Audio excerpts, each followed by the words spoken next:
só que apresentasse esse momento a professora Beatriz, a diretora pedagógica aqui da SMEC.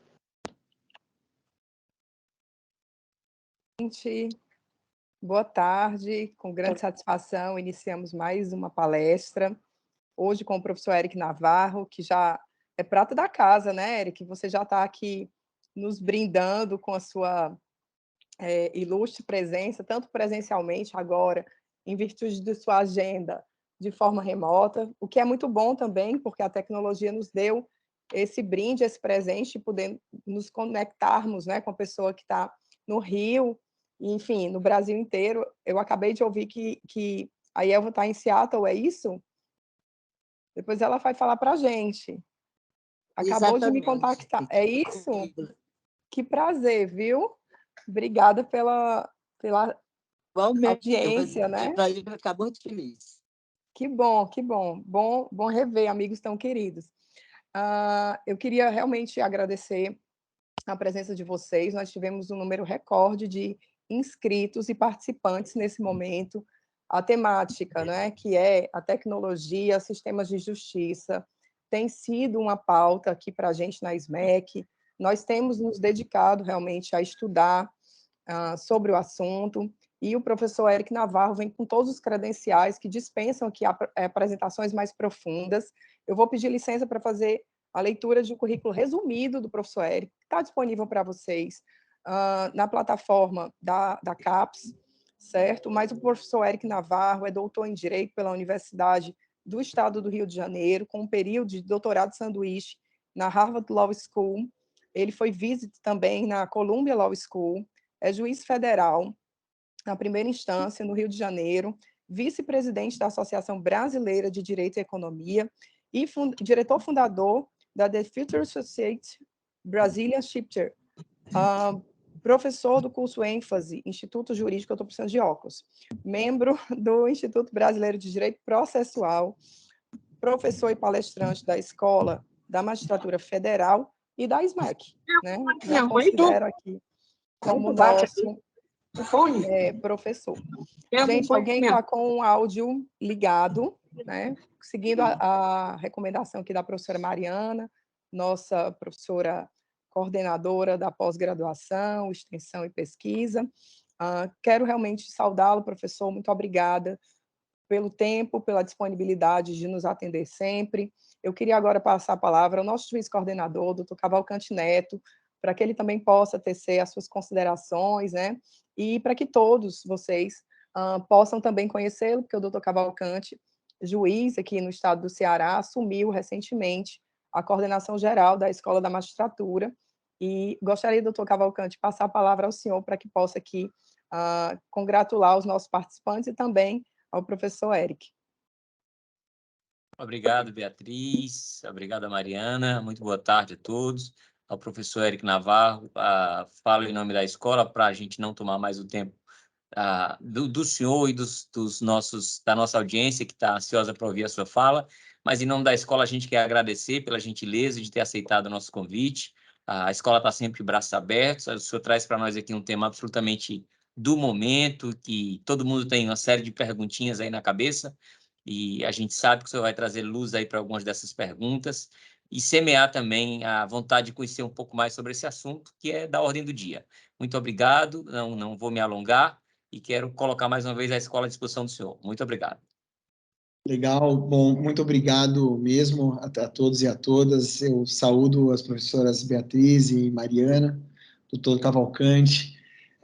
Eu queria dizer para vocês que o trabalho que a SMEC faz, e eu já vou deixando de lado as formalidades, né, é surreal. É um trabalho incrível, assim. Eu tive a oportunidade de estar aí pessoalmente, então eu vi. Vocês sabem, eu queria muito ter ido pessoalmente, mas muito mesmo. Foi, assim, absolutamente impossível, e essa é a única razão pela qual a gente está online. Mas, mesmo assim, acho que a tecnologia resolveu se vingar da gente, né? Então, eu peço desculpas por esse minuto de atraso. Eu entrei um pouco antes, mas, realmente, a gente teve umas incompatibilidades aqui com o Mac, que é o computador que eu estou usando. No entanto, vamos ver se dá tudo certo agora aqui nas apresentações, mas se não der, a gente vai no gogó mesmo, né? Não tem problema nenhum. O que importa é a gente dialogar, a gente conversar sobre esse tema que é tão importante, né? E eu estava pensando, antes de vir aqui, quando eu estava preparando esse nosso bate-papo, qual ia ser a minha abordagem. Eu queria conhecer um pouco mais o público, apesar de já ter conhecido pessoalmente, mas depois eu fiquei pensando assim, eu acho que tem uma coisa que une todo mundo, por mais diversidade que a gente tem aqui hoje, né? Que bom que a gente tem, que é o seguinte: como é que funciona esse troço na prática, né? O que eu posso fazer com isso?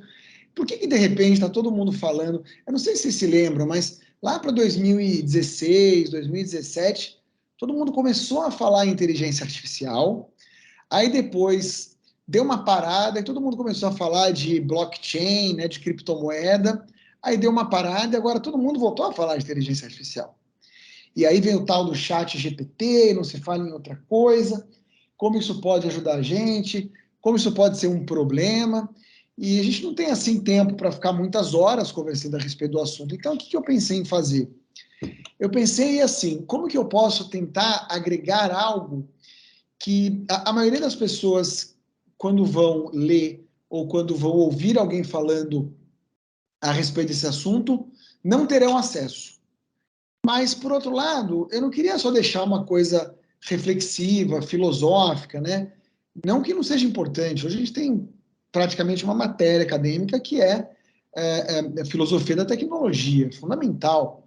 Mas as pessoas querem também botar a mão na massa, sujar um pouquinho a mão de terra e operar um pouquinho esse negócio. Então, eu vou dividir em duas partes. Na primeira parte, eu vou tentar mostrar um pouco o que está por detrás para a gente quebrar as ilusões e os medos também. Eu acho importante botar o pé no chão, porque nesse mundo que a gente vive, esse mundo ele está polarizado para tudo, né? Para absolutamente tudo. Então, a tecnologia é a solução de todos os problemas ou ela é possivelmente o fim do mundo? Na verdade, ela não é nenhuma coisa nem outra. Ela é, se nós soubermos, se nós tivermos o mínimo de consciência do que está por detrás e, obviamente, a gente entender como que esse negócio funciona, ela é, na verdade, uma oportunidade. Então, eu já pedi aqui para compartilhar a minha tela. Eu não vou ver vocês, mas eu preciso só que alguém me diga mesmo no microfone se vocês estão enxergando a tela compartilhada. Perfeitamente, professor. Ah, que coisa maravilhosa. Então, sinal que vai dar certo, né? Eric, Então, tenta só colocar Pronto, era isso que eu ia sugerir. Pronto, já foi. Isso. É que tem um delay. Então, não é o final do mundo, não é a solução de todos os problemas, mas se nós soubermos, se nós entendemos, tivermos um pouco de consciência e também soubermos como usar na prática, ela é uma oportunidade, né? Então, veja que interessante. Esse é um dos gráficos, eu acho que é um dos gráficos mais interessantes do mundo. Esse é o gráfico que mostra o nível de desenvolvimento social do homem desde que ele virou Homo sapiens, né? Olha que interessante como a história humana ela é um tanto quanto monótona, né? A gente praticamente não evoluiu nada de 8.000 antes de Cristo até um pouco antes da era pós-nascimento de Cristo. Aqui, sei lá, uns 500 anos antes, a gente teve um soluço. Esse soluço aqui é o surgimento da agricultura. Mas aqui a coisa começa a mudar. Já lá para meados final do século XVIII, começo do século XIX, meados do século XIX, na verdade no final do século XVIII, a gente tem aqui a Revolução Industrial e a coisa muda. E aí, olha que interessante, né? Se você pegar da década de 90 em diante e de 2000 em diante, olha o que acontece com o nível de desenvolvimento social humano. É algo absolutamente sem precedentes, né? E nós temos a sorte de viver nessa época. Então, sempre que a gente achar que as coisas estão muito ruins, vamos lembrar desse gráfico, porque nós estamos vivendo no 0,0000001% melhor momento da humanidade, ainda que ele possa ser muito melhor do que ele é hoje, claro. Tá, mas o que tudo isso tem a ver com a tecnologia? Tem tudo a ver, né? Na verdade, o conceito de inteligência artificial, ele surge de forma contemporânea ao surgimento da computação. Só que, basicamente, não havia elementos para fazer com que isso funcionasse da maneira adequada. Mas a ideia era que máquinas emulassem o comportamento humano. E o criador do conceito, que muitos já conhecem, né, que é o Alan Turing, ele falava, olha, em algum momento a gente vai ter essa singularidade que não vai ser possível distinguir se uma atividade foi feita por um ser humano ou se uma atividade foi feita por uma máquina. Ele falou isso lá na década de 50, né? Vejam vocês. Mas então, Eric, por que a inteligência artificial morreu? Ela ficou desaparecida esse tempo todo. Bom, isso aconteceu principalmente porque a gente não tinha capacidade computacional para transformar esse sonho em realidade. Na verdade, para que ela pudesse funcionar de maneira minimamente parecida com o nosso cérebro, ela teria que ter a capacidade de processamento equivalente ao do nosso cérebro, e ela precisava ter muitos dados, porque o nosso cérebro armazena dados o tempo todo, tanto dados que entram pelas nossas sondas corporais, pelos nossos sentidos, como também os dados que são alimentados pelas nossas próprias entranhas, né? O tempo todo a gente está recebendo dados. E o fundador da Intel, aquela fábrica de chip de processador que tem dentro do teu computador, ele disse lá na década de 70 que, olha, a capacidade de processamento dos computadores, ela vai dobrar a cada ano e meio. Então, nós vamos ter computadores rápidos, muito rápidos em breve. Será um aumento exponencial. E esse gráfico aqui mostra que ele estava certo e que, de certa forma, ele foi até conservador na previsão dele, porque essa capacidade de processamento dobrou ano a ano.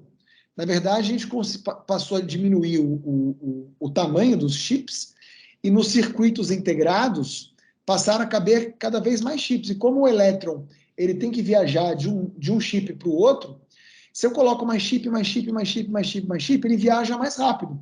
Se ele viaja mais rápido, ele processa informação mais rapidamente. E isso foi acontecendo. Chegou um ponto que fala, agora acabou, agora a lei de Moore não vai funcionar mais. E ela continua funcionando até hoje, e nós temos aí, olhando mais para frente, as potencialidades da computação quântica, mas que isso é outra história, e também não é, assim, uma realidade como a gente acha que é. No entanto, nós temos hoje supercomputadores. Lá para 2017, nós já tínhamos computadores com a capacidade computacional do nosso cérebro, só que eles gastavam energia equivalente à energia necessária para iluminar uma pequena cidade. Enquanto que o nosso cérebro funciona com a energia necessária para acender uma lâmpada, né? Veja a capacidade incrível do nosso cérebro. Hoje há computadores bem mais poderosos, mas a lei de Moore continua crescendo na exponencialidade. E a inteligência artificial, ela vem, aproveita essa capacidade computacional e aproveita o advento da internet. A internet vai se desenvolvendo e vai se tornando popular, e todo mundo coloca tudo na internet. A gente coloca tudo na internet. A gente está colocando isso aqui na internet. Então, a quantidade de coisas que sobem e passam a ficar à disposição de toda essa capacidade computacional na nuvem é um troço absurdo. E aí, sim, de repente, todo mundo se dá conta que a inteligência artificial, como se sonhava, ela se tornou viável. Mas assim, do nada para o tudo, pessoal. E eu vou aproveitar aqui, eu estou até olhando o meu tempo, né, porque eu não quero me estender tanto nessa parte, do nada para o tudo, porque o nosso cérebro ele não tem capacidade de entender um troço chamado crescimento exponencial. E o crescimento aqui, como você pode ver, né, já que dobrou de capacidade de ano a ano, ele é exponencial. E a exponencialidade ela é caracterizada por dobras que vão basicamente acontecendo sem causar um grande impacto. Mas em algum momento, a próxima dobra causa um grande impacto. E aí a gente fica surpreso, porque parece que aquilo tudo aconteceu por trás das cortinas, né? E aí, por isso que eu gosto muito de usar essa metáfora aqui da lenda de Cissa, que é a lenda da invenção do xadrez, que o imperador lá estava muito entediado, fez um concurso, quem ganhou o concurso foi o cara que inventou o jogo de xadrez. O imperador ficou muito feliz e quis dar uma premiação, falou, olha, você pode pedir o que você quiser. Ele disse, não, minha família é muito humilde, a gente tem muita fome, a gente só queria arroz. Aí todo mundo ficou olhando assim, mas só isso? Mas, então tá bom, mas quanto de arroz você quer? Ele, vamos usar o tabuleiro de xadrez para calcular, né? Vamos colocar 1 grão de arroz na primeira casa, 2 na segunda, 4 na terceira, 8 na quarta, 16, 32, 64. Vamos dobrando casa a casa, e vamos fazer a conta até chegar na casa número 64. E aí, pessoal, olha que interessante, né? Aqui a gente tem 8, 9, 10, 11 casas, e 11 casas depois, eu tenho um punhadinho de arroz que cabe aqui na minha mão. Só que quando eu chego na 32ª casa, na próxima dobra, sabe quanto arroz eu tenho? Tenta imaginar, tenta dar um chute. Eu tenho arroz que empilhado alcança o volume do Monte Everest. Só isso. E se eu chegar até o final das 64 casas, dobrando, eu vou ter uma quantidade de arroz que vai ser mais do que toda a humanidade já produziu de arroz, muitas vezes mais do que toda a humanidade já produziu de arroz em toda a sua história. Então, olha que interessante, né? De um punhado de arroz para o Monte Everest. Assim é o crescimento exponencial. Por isso que a gente se surpreende. Então, quando tem aquele boom, lá em 17, que está documentado aqui até nesse meu livrinho, que eu lancei o ano passado sobre inteligência artificial e sistema de justiça, devia ter esperado o ChatGPT, né? A gente teve esse boom e muitos aplicativos de inteligência artificial, mas assim, o cara tinha que ser ou envolvido com tecnologia, ou ter uma startup, ou ser meio nerd.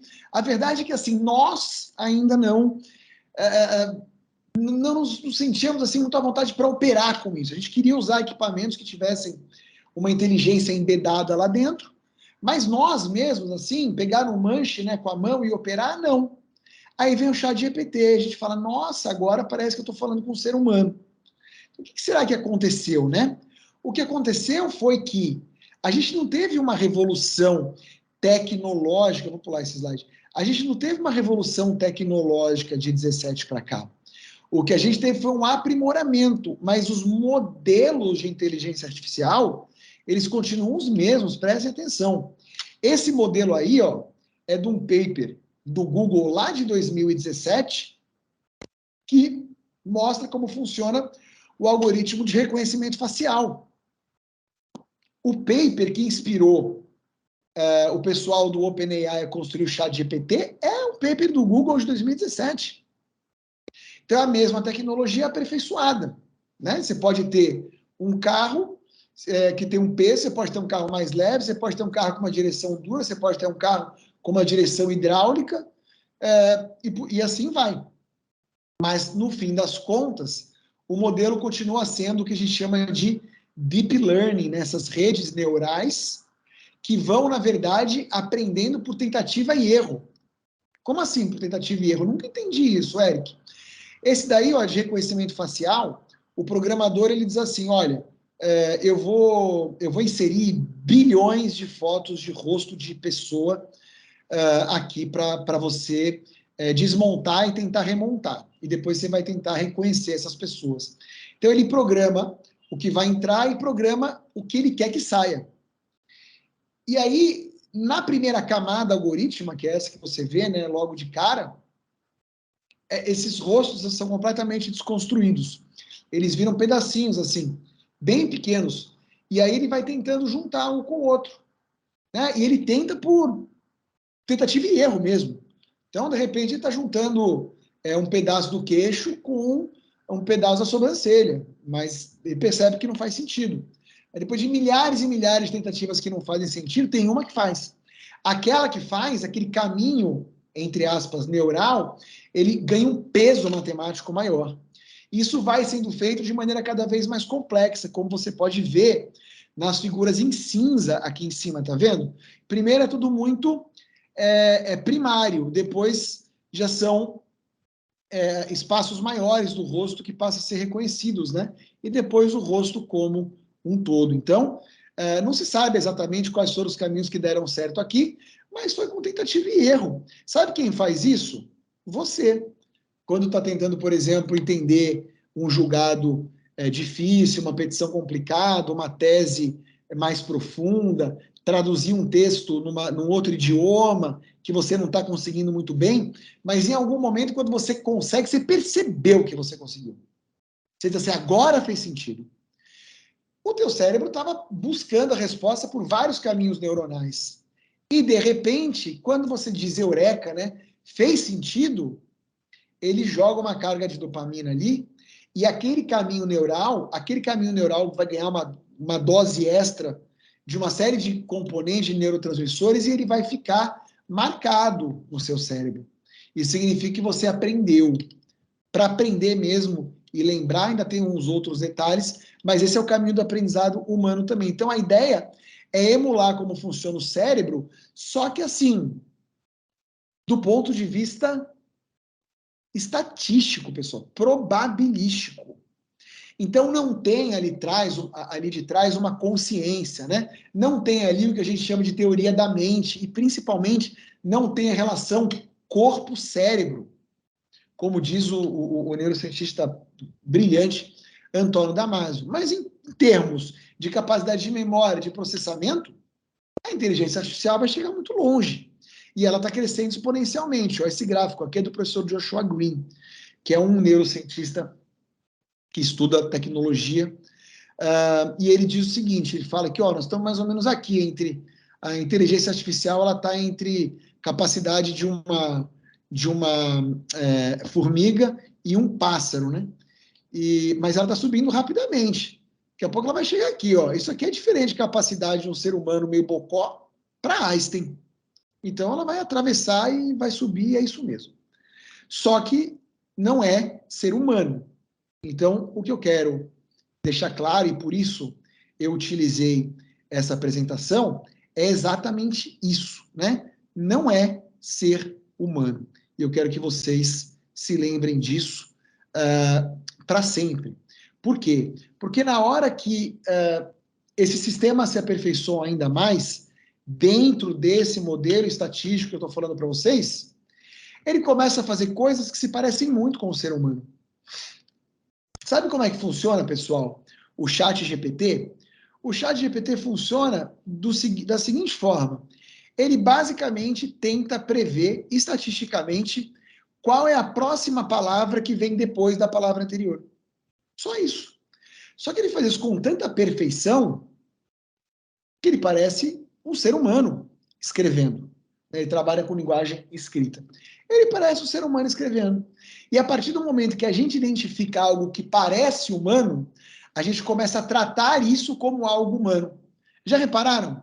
Bota um robô bonitinho para andar na rua. Ai, que bonitinho. Não tem isso.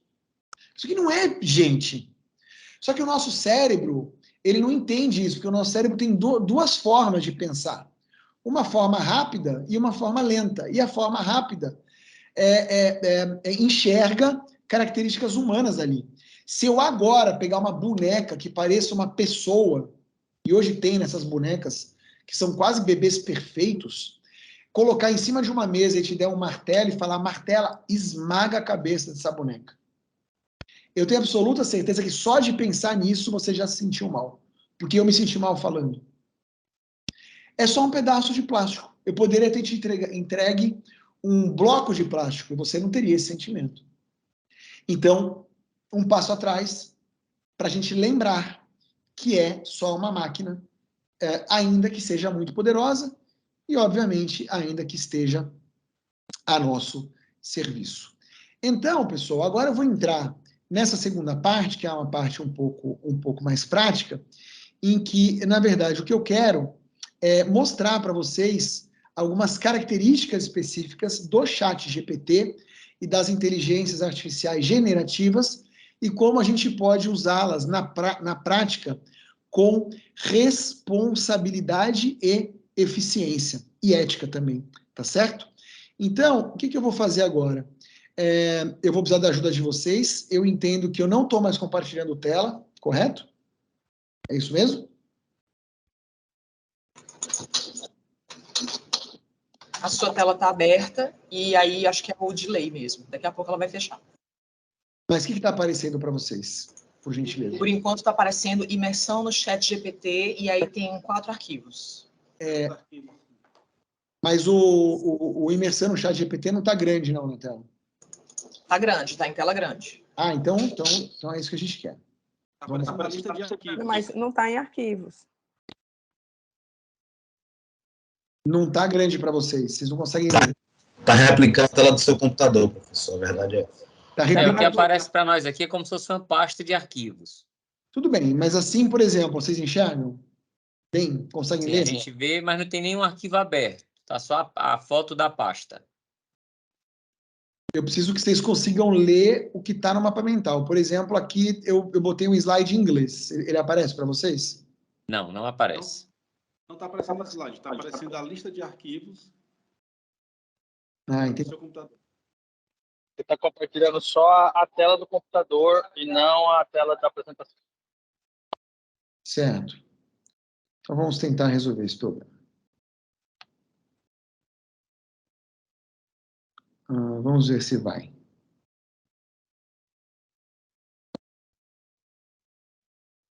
Bom, eu acho que vai. Vamos tentar aqui. Vamos lá.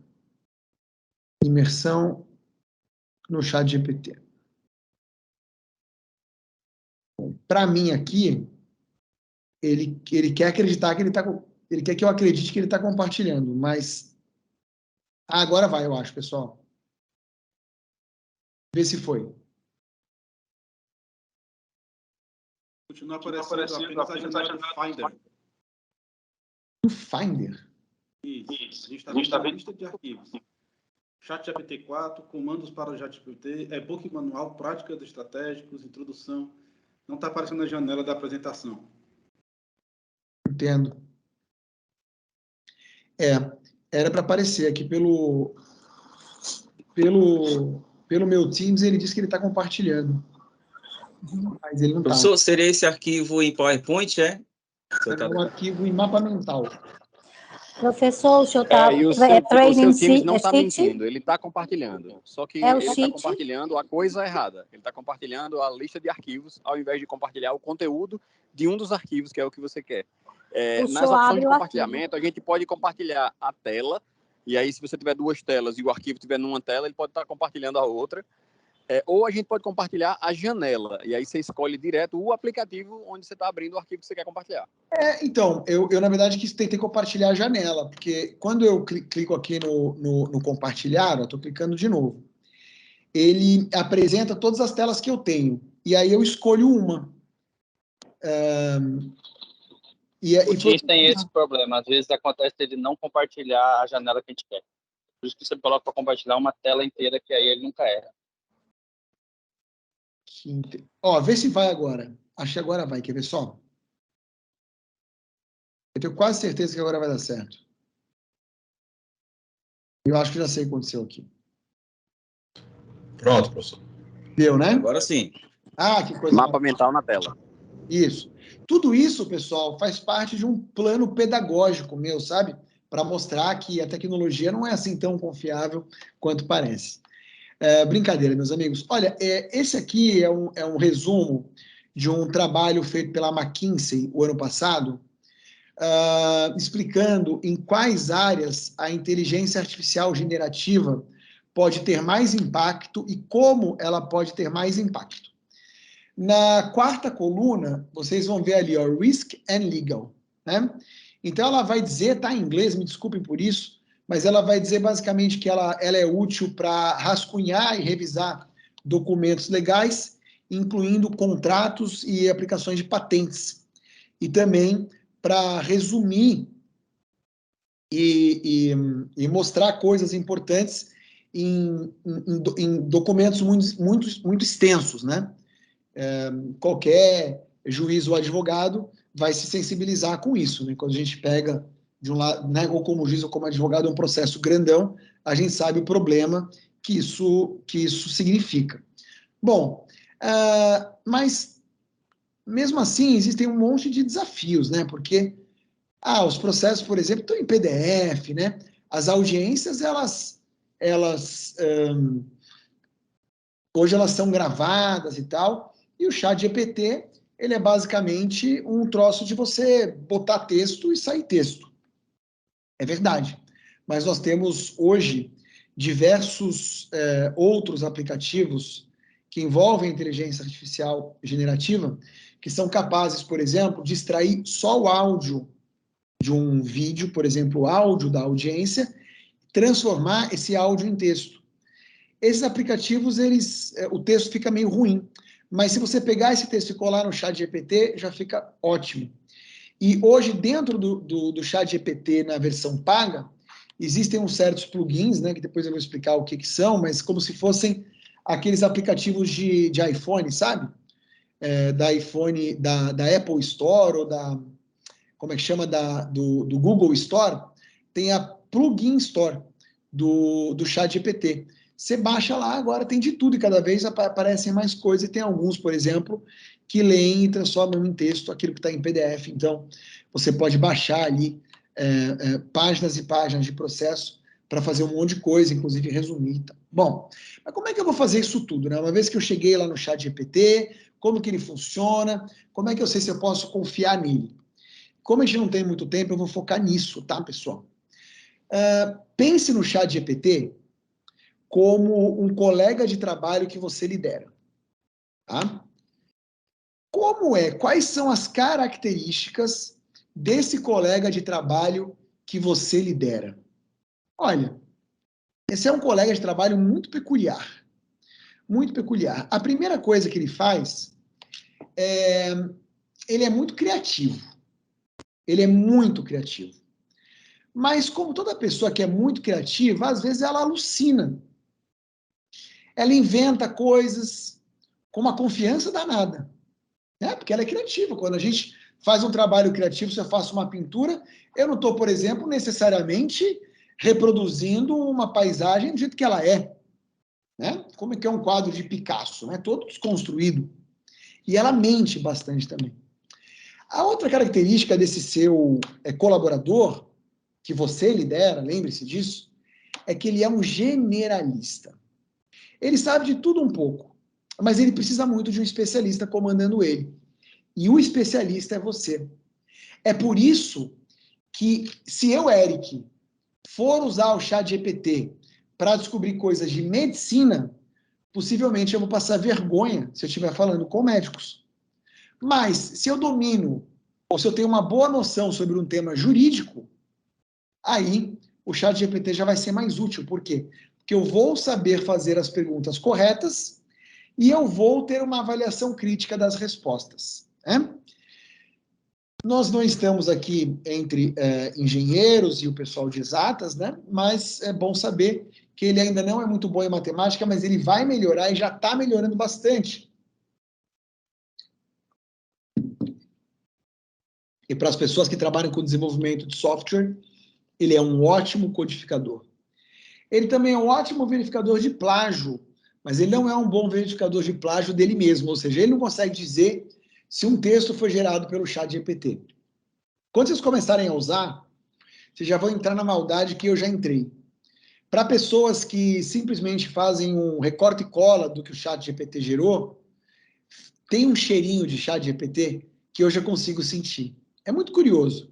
Mas se você trabalhar da maneira correta e perceber que o trabalho final não é o trabalho final vai ser sempre seu, aí ele vai servir de uma forma muito mais elegante.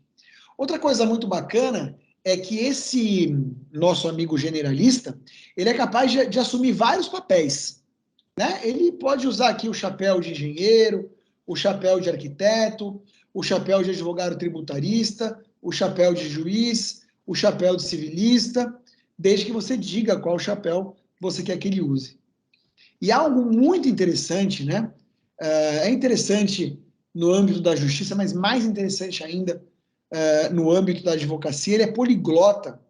Tem uns advogados que eventualmente têm que se comunicar, no meio acadêmico também, né? Muito importante, a gente tem que se comunicar muitas vezes com pessoas de fora, E mesmo que a gente saiba escrever no outro idioma, a gente demora mais para escrever. Você pode escrever em português e ele tem uma capacidade surreal de adaptar para o inglês, ou então você recebe lá um e-mail em inglês, você pede para ele responder aquele e-mail, dizendo o que você quer, mais ou menos, setando o tom de voz que você quer, e ele responde no idioma do e-mail, com uma qualidade bastante razoável, muito melhor, por exemplo, do que o Google Tradutor. Outra coisa interessante é que ele tem memória infinita, né? Para quem gosta de série jurídica, até aquela série jurídica chamada Suits, tinha um dos personagens principais, era o Mike Ross. Ele tinha uma memória infinita. Quem viu Suits, o ChatGPT é aquilo ali. Ele é capaz de decorar absolutamente tudo. E ele tem a maior biblioteca do mundo, que é basicamente tudo, absolutamente tudo que está aberto na internet. Tá certo? Agora, como que ele funciona, pessoal?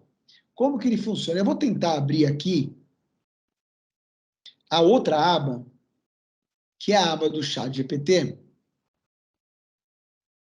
E vamos ver se ele carrega, né?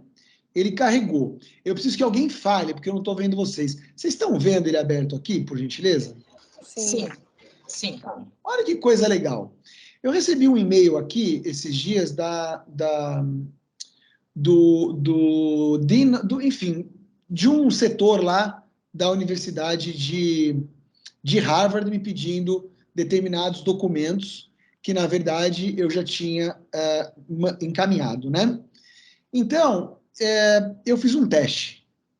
Eu peguei e escrevi aqui embaixo, ó, que o teste já está pronto, que se eu fosse fazer agora, a gente ia se enrolar.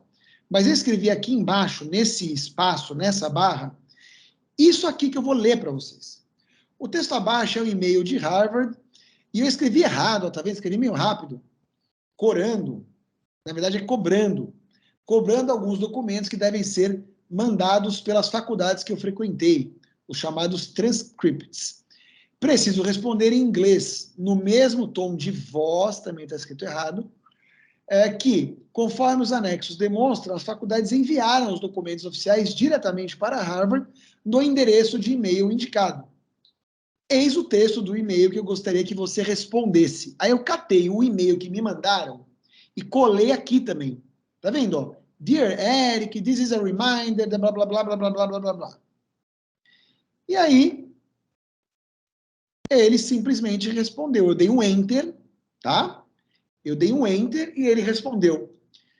Dear Office of Admissions and Financial Aid, I hope this email finds you well. I'm writing in response of your reminder regarding the submission of blah, blah, blah, blah, blah, blah, blah, blah, blah. As the attached documents clearly demonstrates, esse e-mail está numa qualidade que talvez eu não fizesse. E foi feito em segundos. Só que eu ainda não fiquei satisfeito. E eu tenho condição de fazer uma análise crítica disso, para o objetivo que eu tinha. Então, na mesma sequência, né, a gente fala no mesmo chat, tá? Na mesma trilha de conversa, eu pedi assim para ele, ó, por favor, reescreva de forma mais sucinta, dizendo expressamente que os documentos anexos comprovam que os documentos já foram enviados diretamente para as faculdades, das faculdades para o e-mail de Harvard que me foi indicado. Aí ele fez bonitinho, ó. Ele fez bonitinho e explicou isso aqui. E aí ficou legal, só que eu ainda pedi para ele fazer um índice no final. E ele fez. Olha que belezinha. Né? Muito bacana. Muito bacana. Agora, para fazer isso nessa qualidade, isso é uma atividade simples. Para fazer atividades muito mais complexas, você precisa aprender o passo a passo para a construção de um prompt. Eric, mas não sei nem o que é prompt, meu filho. Prompt é esse textinho que eu escrevi, que eu estou pedindo alguma coisa para ele por escrito. Isso é um prompt.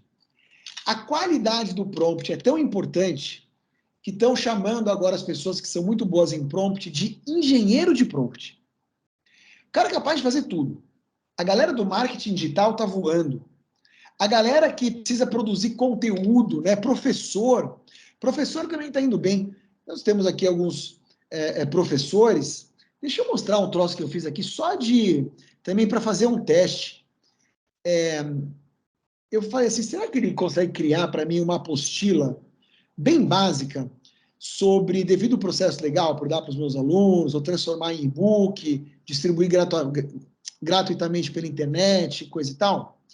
Aí eu vim aqui, ó, e falei assim, ó, você é um professor de direito. Nada aqui é à toa, tá, pessoal? Vocês vão ver no passo a passo. Você é um professor de direito. Então, eu já atribuí uma função para ele. Escreva em linguagem técnica jurídica. Esse é o tom de voz. Uma apostila de até 2.000 páginas, Eric. Não era páginas, você queria falar palavras. Eu sou disléxico, tá, pessoal? Então, sempre acontece comigo. Mas eu escrevi errado aqui. Sobre o princípio do devido processo legal. Tanto no processo civil quanto no processo penal. Opa, então eu estou começando a dar detalhes, olha só. A apostila tem que conter introdução, conceito e definições. Peculiaridade do devido processo legal no processo penal em relação ao processo civil. Evolução do conceito de devido processo legal. Relação entre devido processo legal e princípio do contraditório e princípio da ampla defesa. Devido processo legal e possibilidade de execução da sentença condenatória após a condenação em segundo grau de jurisdição. Conclusão, e importante, não quero que você invente fontes. Antes de iniciar, me diga, está escrito errado também, se você entendeu a tarefa. Então, o que eu fiz? Eu detalhei o que eu quero, eu dei contexto, eu disse o que eu não quero. Porque lembra que eu falei que ele é criativo e mentiroso? Então, eu não quero que ele invente fontes.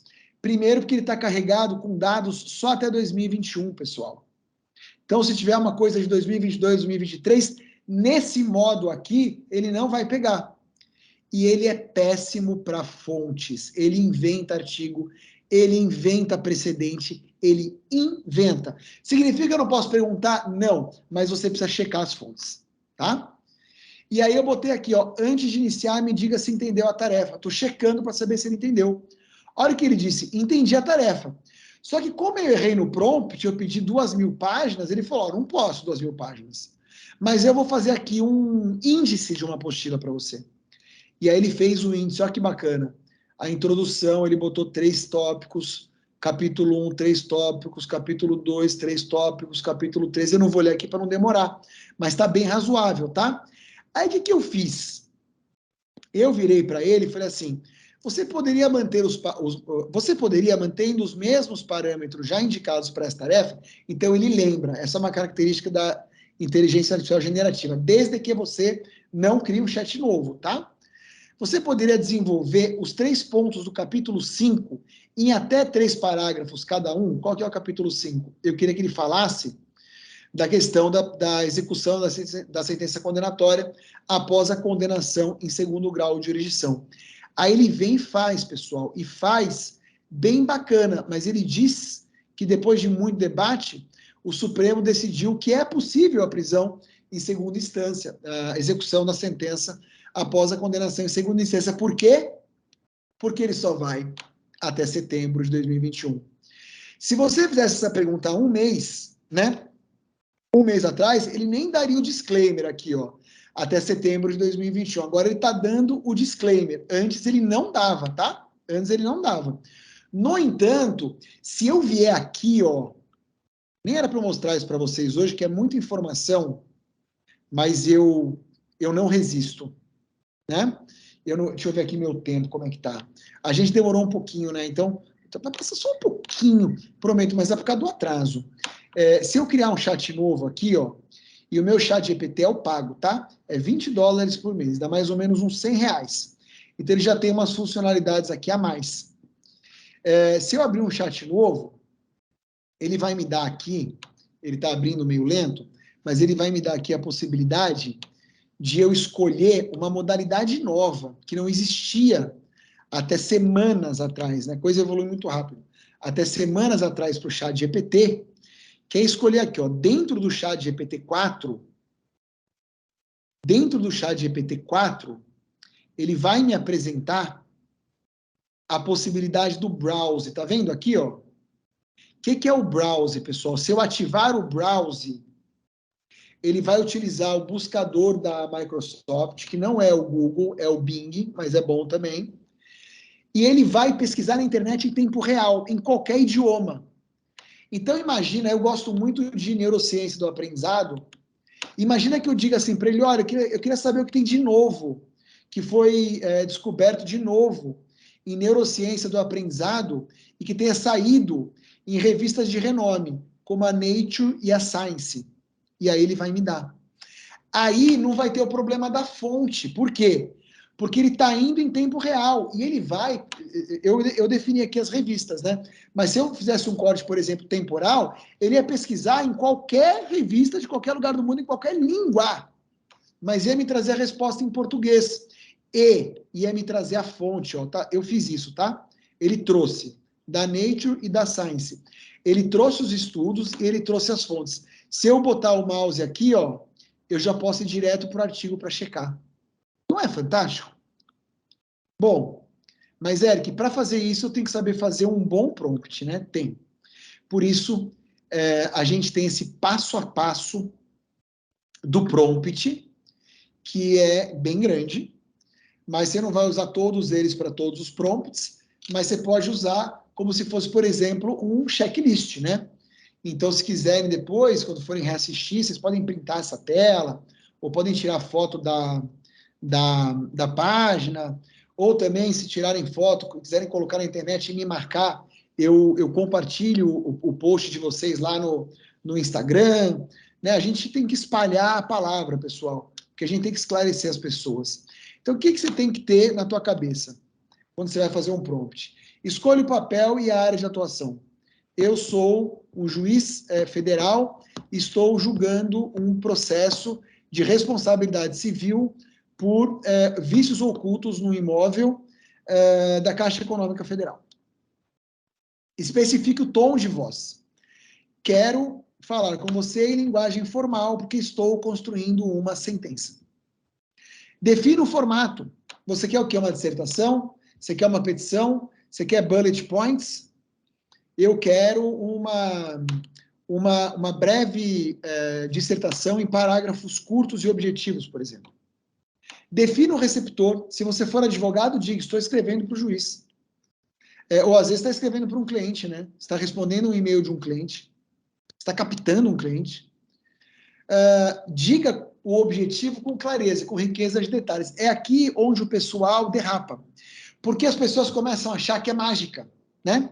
Então elas esquecem que elas vão fazer em 10 minutos o que elas levariam 3 horas. Só que agora elas não querem perder os 10 minutos, elas querem perder 30 segundos. Então ela fala assim, me dá um conceito aí, faz uma dissertação aí de responsabilidade civil por danos causados ao imóvel. Pô, não é isso, vai ser inútil.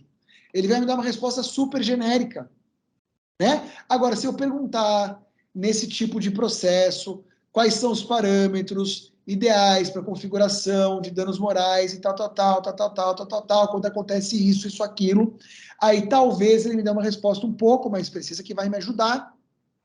Ou às vezes, por exemplo, eu sou advogado, eu quero antecipar a tese de defesa, né, num tema que eu não conheço muito, ação de nulidade de patente. Eu vou ajuizar uma ação, o cliente me contratou, vai me pagar a grana, ação de nulidade de patente, só que eu entendo pouco do assunto. Aí eu pergunto para ele, olha, quais são as principais defesas, né? Numa ação de nulidade de patente que acontece isso e aquilo, haja como um advogado, não invente jurisprudência, fala para ele. Eu fiz o teste, tá? E ficou bem bom.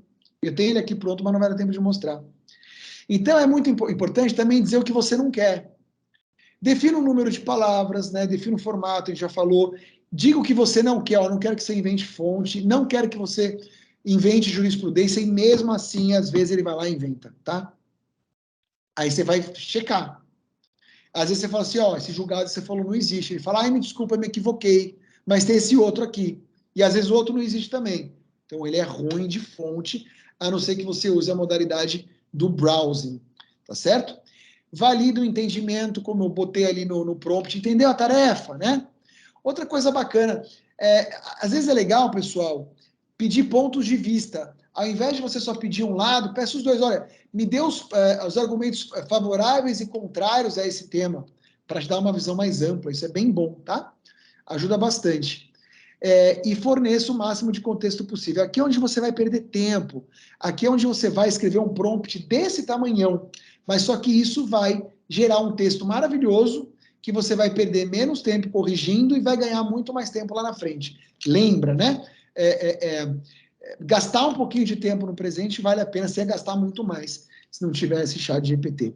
Outra coisa que você pode fazer, se for um texto muito técnico, é listar várias palavras-chave ou frases que devem constar do seu texto. Especificar termos técnicos, tá? Fornecer exemplos de estilo. Você pode, não vai dar para explicar hoje, mas existe um jeito de eu meio que setar o ChatGPT para escrever como eu. Do mesmo jeito que eu posso, quer dizer, hoje, por exemplo, é muito fácil. Você dizer assim, olha, escreva esse texto como se você fosse o Machado de Assis. Ele vai assumir um pouco do estilo do Machado de Assis. Do Eric, não, porque não tem muita coisa disponível na internet. Mas se eu alimentar com textos meus, eu estou regulando ele, eu estou calibrando ele. Aí ele começa a funcionar mais na linha do que eu estou acostumado a escrever. Especificar o idioma da resposta. Ele é muito bom para fazer resumo. Ele é muito, muito, muito bom para fazer resumo. Então, você recebe aquela petição gigante, né, de 60 páginas, você pede o resumo, ele vai trazer, tá bom? Desde que você especifique tamanho, e desde que você especifique que nenhuma questão técnica pode ficar de fora, ele vai deixar coisas de fora e tal. Então, qual que é a minha principal recomendação para quem não usou, não está acostumado a usar? Para quem está acostumado, eu faço toda hora. É dar feedback contínuo para melhorar a resposta. Raras foram as vezes em que eu obtive o que eu queria logo de cara. Na maior parte das vezes, eu demorei, eu tive que interagir com ele algumas vezes para obter o que eu queria, como eu mostrei para vocês numa simples tarefa, que era aquela tarefa lá do e-mail, né? Em que eu pedi para ele melhorar umas 3 vezes. Então é normal, você vai conversando, você vai interagindo, você vai dando feedback com ele do jeito que você dá feedback para as pessoas que trabalham com você. Qual que é a diferença? A diferença é que ele não reclama e a diferença é que ele responde muito rápido. Então ele tem essa grande vantagem. Pessoal, tentei ficar dentro do meu tempo, tinha um pedido para eu falar 40 minutos e dar 20 para a gente conversar. Como a gente demorou 20 minutos para começar, eu falei 45, então eu peço desculpas aí pelos 5 minutos que eu avancei. Obrigado, pessoal, e estou à disposição. Muito bom, muito bom. Eu tenho várias perguntas, mas eu sei que o nosso tempo não vai permitir que a gente se alongue muito, professor Eric.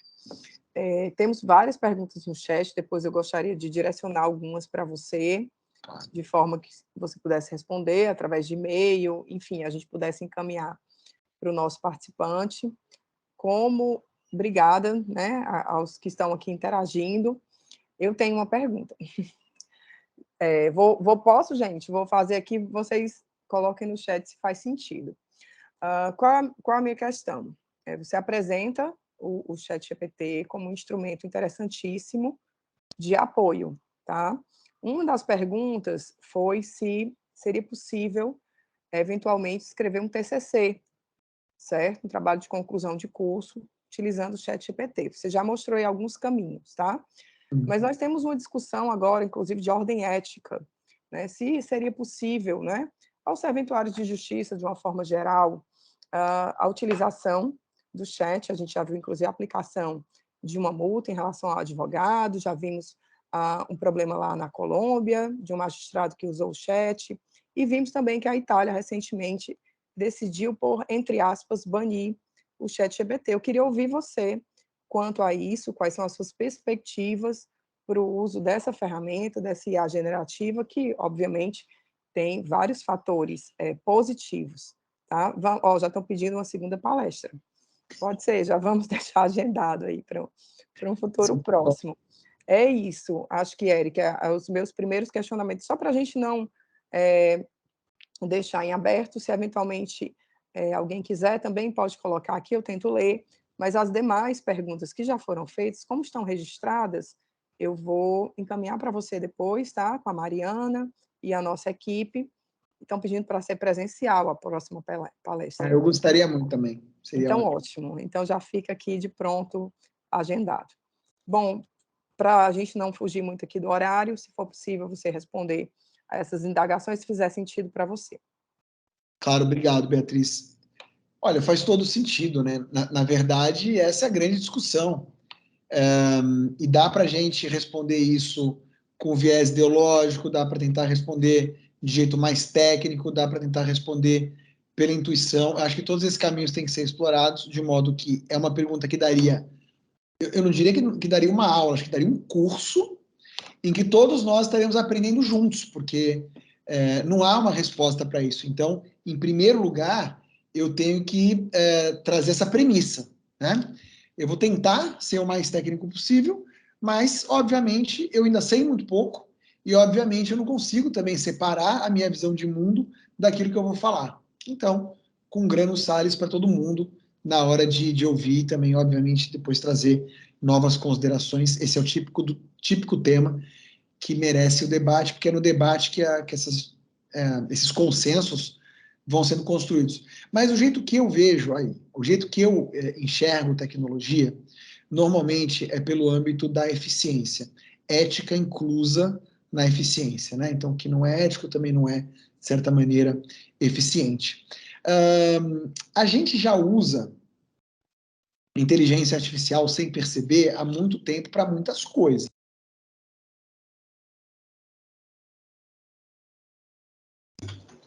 Professor, ficou mutado seu microfone.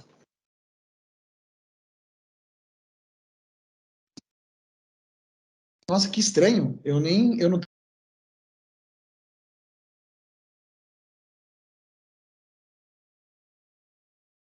Ficou mudo de novo, professor. O ChatGPT está ainda além do que a gente esperava aí, né? Que coisa estranha, hein? Eu tô achando que é isso também. Mas, enfim. Então, vamos lá. Eu lembro que em 16, segundo semestre de 16, eu estava passando assim numa livraria fora do Brasil e tinha um livro escrito assim, The Algorithms We Live By. Os algoritmos que regem nossa vida, né? Um monte de coisa acontece, já eram ali algoritmos, já era tecnologia, nem percebe. Então, na verdade, exemplo, os juízes já usam inteligência artificial há muito tempo, os advogados também, quando eles pesquisam no Google. Né? O Google usa muita inteligência artificial nos seus motores de busca. Então, a gente vai pesquisar jurisprudência. O Supremo usa lá no Robô Vitor, o STJ usa lá no Atos, tem vários tribunais, inclusive muitos do Nordeste, fazendo trabalhos brilhantes envolvendo inteligência artificial. A questão toda é como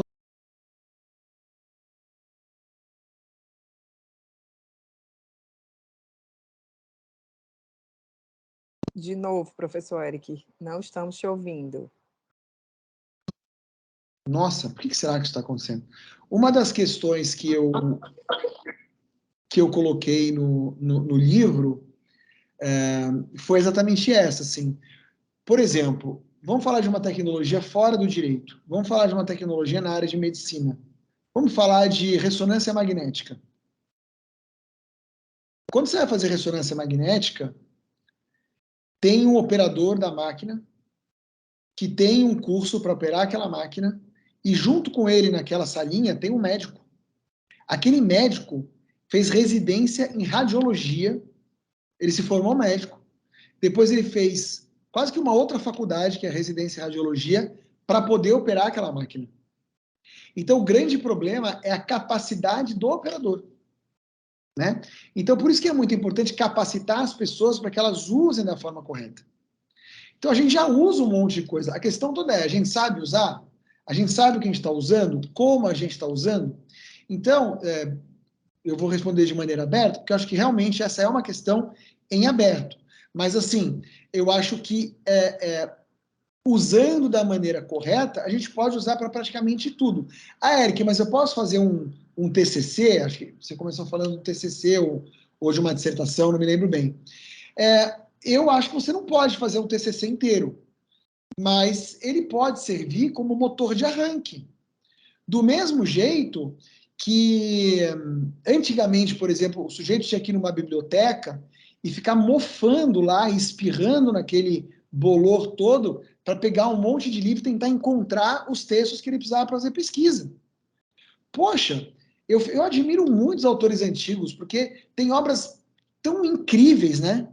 E você pensar que o cara fez aquilo sem internet, ditando uma máquina de escrever.